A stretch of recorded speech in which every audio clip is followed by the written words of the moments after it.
और ये जो सिलेक्शन है ना, ये अकेले आपका एक चीज़ पर डिपेंड नहीं करता है कि पढ़ाई पढ़ाई पढ़ाई। ठीक है, मैं आपको बताता हूँ यहाँ पे आपके लाइफ में जो सबसे इनिशियल स्टेज होता है वो क्या होता है। तो सबसे पहले आप प्रिपरेशन करते हैं। प्रिपरेशन आप कोचिंग लेकर करते हैं, प्रिपरेशन आप सेल्फ स्टडी लेकर करते हैं, प्रिपरेशन आप यहाँ पर ऑनलाइन ऑफलाइन अलग अलग जगह से पढ़कर करते हैं। लेकिन मेरे भाई सिलेक्शन जो होता है वो एकमात्र प्रिपरेशन से नहीं होता, ये आपको मैं बता दूं।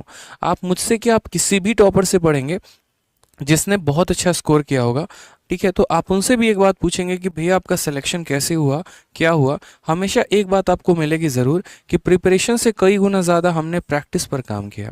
प्रैक्टिस क्यों करते हैं आप इस बात को समझिए। आप यहाँ पर मेरे भाई वनडे कॉम्पिटिटिव एग्जाम दे रहे हैं, आप यूपीएससी की तैयारी नहीं कर रहे हैं जहाँ पर आपको रिटन का पेपर देना है।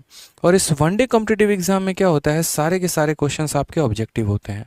ठीक है, जहाँ पर सवालों की संख्या कई ज़्यादा होते हैं और आपके पास समय जो होता है वो काफ़ी ज़्यादा कम मिलता है। तो आपको ऐसे समय में जहाँ पर क्वेश्चन ज़्यादा हैं और आपके पास टाइम कम है, तो ऐसे जगह पे कंपटीशन को बीट करने के लिए आपकी जो स्पीड होनी चाहिए ना, वो कई गुना ज़्यादा होनी चाहिए। और स्पीड ज़्यादा कब आती है, स्पीड ज़्यादा सिर्फ और सिर्फ एक चीज़ से आती है, वो होता है प्रैक्टिस। आपकी पकड़ जितनी ज़्यादा अच्छी है, आपका कंसेप्ट जितना ज़्यादा क्लियर है और कम समय में आप जितने ज़्यादा सवाल लगाएंगे, आपके मार्क्स उतने बेहतर होंगे और मार्क्स जितना बेहतर आप सिलेक्शन के करीब में उतना ही पहुंचेंगे। आज के समय में बच्चों को क्या है कि किसी भी तरीके से बस हमें सिलेबस को कंप्लीट करना है, हमें थोड़ा बहुत मेंसुरेशन पढ़ लेना है, थोड़ा बहुत ज्योमेट्री पढ़ लेना है, थोड़ा थोड़ा थोड़ा थोड़ा कर करके हम अपने सिलेबस अपने अनुसार कंप्लीट कर लेंगे, अपने मन को सेटिस्फाई कर लेंगे। हाँ, हमारा तो हो गया सिलेबस, अब आराम से हम पेपर दे पाएंगे। तो मेरे भाई ऐसे मिथ से कभी भी सिलेक्शन नहीं होता है, इस बात का ध्यान रखो। आज वक्त है, अगर हम बात करते हैं, जैसा कि आपको पता है कि इस बार का जो पेपर है वो आपका पेपर क्वालिफाइंग होने वाला है। ठीक है, अब अगर हम बात करते हैं यहाँ पर कि इस बार के पेपर को आपको क्या करना है, क्वालिफाई करना है। अब पेपर को क्वालिफाई करना है तो इसका मतलब क्या होगा, क्या आपके लिए नंबर मायने नहीं रखेंगे, क्या ऐसा होगा कि बस आपको इतना ही पढ़ना है कि आप पेपर को क्वालिफाई कर पाएं, तो ऐसा नहीं है। ठीक है, आप इस बात को समझिए, हमें इस तरीके से नहीं पढ़ाई करना कि हमें पेपर को क्वालिफाई करना है। मैं आपको यहाँ पर बता रहा हूँ, अगर आप वाकई में सिलेक्शन लेना चाहते हैं तो आप शुरू से ताबड़तोड़ मेहनत करिए और इतनी ताबड़तोड़ मेहनत करिए कि कम से कम इस बार का प्री का आप टारगेट लेकर चले खुद में कि भाई हमको 160 प्लस एट एनी कॉस्ट लेकर आना ही आना है। ठीक है, चाहे हमारा कट ऑफ 120 जाए, चाहे हमारा कट ऑफ 110 जाए, हमें इससे कोई बात का फर्क नहीं पड़ता है, लेकिन हमारे नंबर 160 प्लस आने चाहिए। ठीक है, प्रीवियस ईयर का आप जब मॉक दे रहे हैं, अलग अलग कंपनी होती हैं, टेक्स्ट बुक हो गया और अलग अलग जगह पर भी बच्चे जुड़े हुए होते हैं, वहाँ जब आप मॉक टेस्ट दे रहे हैं तो आप अपने आप से वहाँ पर टारगेट दीजिए कि मुझे 160 प्लस नंबर लेकर आना है। ठीक है, इस 160 प्लस नंबर लाने के लिए आपको मैथ, इंग्लिश, रीजनिंग, जीएस चारों सब्जेक्ट पर फोकस करना पड़ेगा। हर एक सब्जेक्ट में बहुत अच्छा स्कोर करना पड़ेगा, जो जो गलतियाँ होंगी आपको उस पर काम करना पड़ेगा, तब जाकर आपके इतने नंबर आएंगे। अब बोलोगे सर क्या ज़रूरत है 160 प्लस लाने की, कट ऑफ अगर मान लीजिए 120 गया तो हमारे तो ये नंबर किसी काम के नहीं है।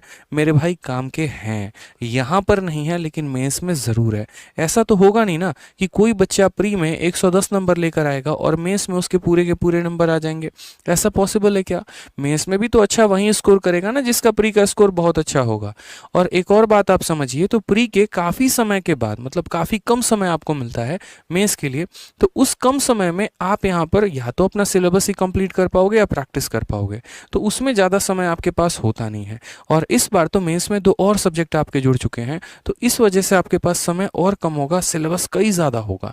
तो इसीलिए अभी से एक काम करते रहेंगे कि प्रैक्टिस पर सबसे ज़्यादा फोकस करते रहेंगे, क्योंकि आप लोगों में से कहानी ऐसी भी होती है कि परसेंटेज के बाद प्रॉफिट लॉस में गए, परसेंटेज गायब हो गया, अरिथमेटिक के बाद एडवांस में गए, अरिथमेटिक गायब हो गया।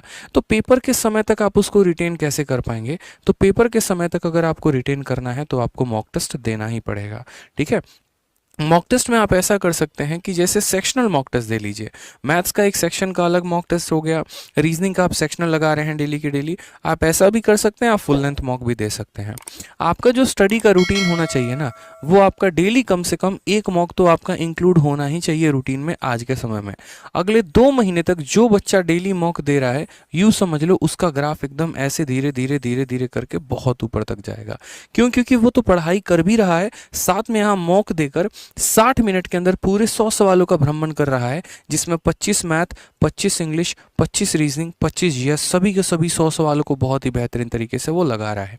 ठीक है, तो कहीं ना कहीं जब वो क्वेश्चन लगाएगा तो उसको तो दिखेगा ना कि हाँ उसके अलजेब्रा के क्वेश्चन गलत हो रहे हैं, उसका ट्रिको का क्वेश्चन गलत हो रहा है। फिर वो क्या करेगा, उसे छोड़ देगा? बिल्कुल भी नहीं छोड़ेगा। जब आप मॉक लगाओगे और आपको पता चलेगा कि आपके अलजेब्रा में तो स्कोर ही नहीं आ रहा है, उस केस में तुरंत भागोगे और अलजेब्रा की तरफ पढ़ाई करोगे। ठीक है, यानी एक तरीके से ये समझ लीजिए, तो ये आपका जिस तरीके से खून का जांच होता है ना, उसी तरीके से ये आपके नॉलेज का जांच है। ये बताता है बीमारी कहाँ कहाँ पर है, और उसके बाद यहाँ पर आपको उस बीमारी पर काम करना होता है। जो बच्चा अपने कमियों पर जितना ज़्यादा काम करेगा, उसका स्कोर उतना बेहतर होता चला जाएगा।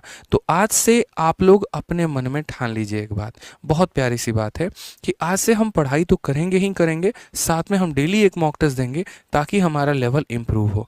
मॉक टेस्ट के साथ साथ आपको बच्चे एक और काम करना है, और वो है कि आपको अपना एक डायरी ऑफ मिस्टेक्स बनाना है। ये डायरी ऑफ मिस्टेक्स की क्या ज़रूरत है? तो मेरे भाई, जितने भी मॉक टेस्ट में आप गलतियां करोगे ना, जैसे मान लो कि आपने पढ़ा, मान लीजिए जीएस का एक क्वेश्चन आया छोटा सा, कि गाजर में कौन सा विटामिन पाया जाता है। अब आपको पता ही नहीं है कि विटामिन ए होता है, विटामिन बी होता है, विटामिन सी होता है, और आप बार बार इन चीज़ों को भूल जा रहे हो, तो पक्का है कि पेपर में भी आप कोई ना कोई गलती ज़रूर करोगे ऐसा। तो इसीलिए जो छोटी छोटी गलतियां होती हैं, जैसे रीजनिंग में काउंटिंग फिगर की गलती हो जा रही है, आप एग्जैक्ट नंबर ऑफ ट्रायंगल या रेक्टेंगल काउंट नहीं कर पा रहे हैं, मैथ्स में आप बार बार मेंसुरेशन का फॉर्मूला भूल जा रहे हैं, तो ये सारे के सारे काम आपको क्या करना है, डायरी ऑफ मिस्टेक्स में मेरे भाई लिखना है, और आपको उसके ऊपर काम करना है। आप मिस्टेक्स में लिखो कि भाई ये मेंसुरेशन का फॉर्मूला बार बार गलत होता है, मैं डेली इसे रिवाइज करूंगा। ये वोकैबुलरी है, बार बार गलत होती है, हम इसे डेली रिवाइज करेंगे। ये स्टैटिक जीके का क्वेश्चन है, बार बार गलत होता है, डेली रिवाइज करेंगे। रीजनिंग का एक पर्टिकुलर ये चैप्टर है या पर्टिकुलर सीरीज है, ये पर्टिकुलरली हमें ध्यान रखना है ताकि हमारे पेपर में गलती ना हो। मेरा मानना ऐसा है कि अगर आप अपने हर एक छोटे छोटे लूपहोल्स पर काम करना शुरू करें, तो आप बहुत अच्छा परफॉर्म कर पाएंगे, और जितना अच्छा आपका परफॉर्मेंस उतना बेहतर आपका सिलेक्शन। क्योंकि इस बार जिस तरीके से वैकेंसी है, इस वैकेंसी का जिस बच्चे ने फ़ायदा उठाया, जिसने अपने ऊपर काफ़ी ज़्यादा काम किया, गारंटेड है कि नौकरी वहीं लेकर जाएगा। ठीक है, तो यार देखो, वीडियो अच्छी लगती है ना तो लाइक ज़रूर किया करो यार। आप लोगों के लाइक से बहुत मोटिवेशन मिलती है, बहुत हिम्मत मिलती है और पढ़ाने की, और अच्छा करने की, और बढ़िया कंटेंट लेकर आने की, और साथ में वीडियो को हर जगह पे शेयर भी किया करो।